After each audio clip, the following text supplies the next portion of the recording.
Given the economic crisis that closed out 2008, fight fans were looking to get their money's worth, and as a result, boxing in 2009 often featured excellent, evenly matched bouts fought in front of passionate crowds at local venues. Upsets and epics, action and excitement ensued, the box office soared, and boxing closed the decade with a bang. First up, the fights of the year. Undefeated lightning bolt Andre Berto set off the year with a fierce contest of skill and will against world-class veteran contender Luis Collazo. Oh, left hand staggers Berto. You got to dig like you've never done. Left hand by Berto, snaps back the head of Collazo, digs right back in. Berto needed a big 12th round. He got it. What a fight.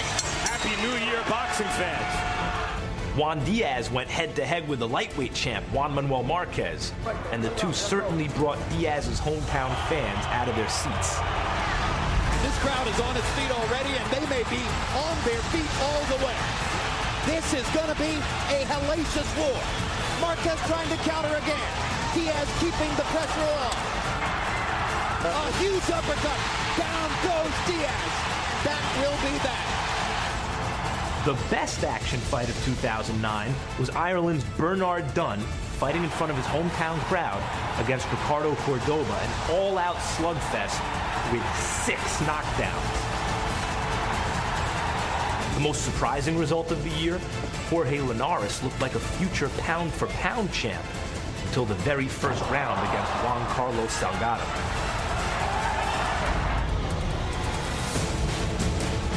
Former middleweight king Jermaine Taylor suffered not one, but 2 devastating last-second knockout losses.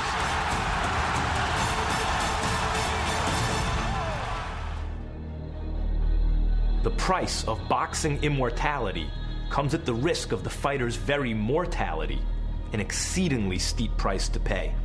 Alexis Arguello, Vernon Forrest, and Arturo Gatti survived the perils of the ring, thrived in the face of them, and were loved for it.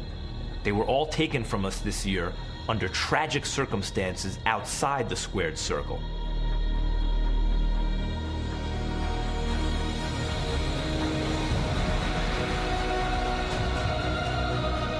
In January, the apparently indomitable welterweight champ Antonio Margarito took on one of the game's greats, Sugar Shane Mosley.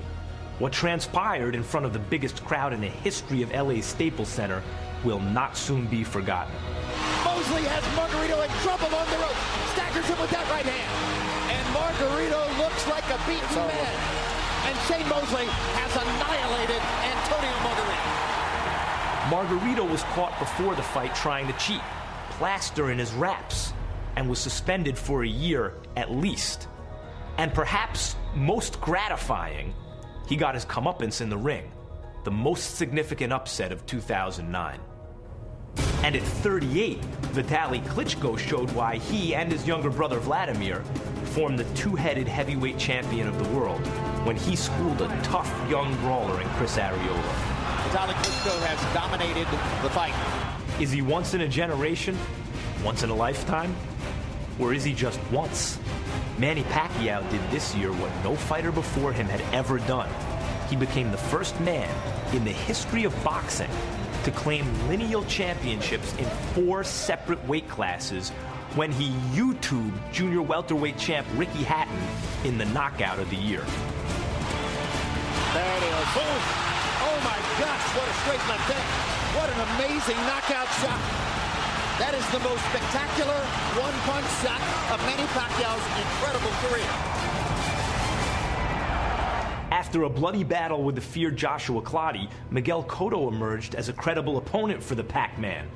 And the terror of divisions from flyweight to welter looked to add Cotto's strap to his collection. Cotto backs into the corner. He's in big trouble now.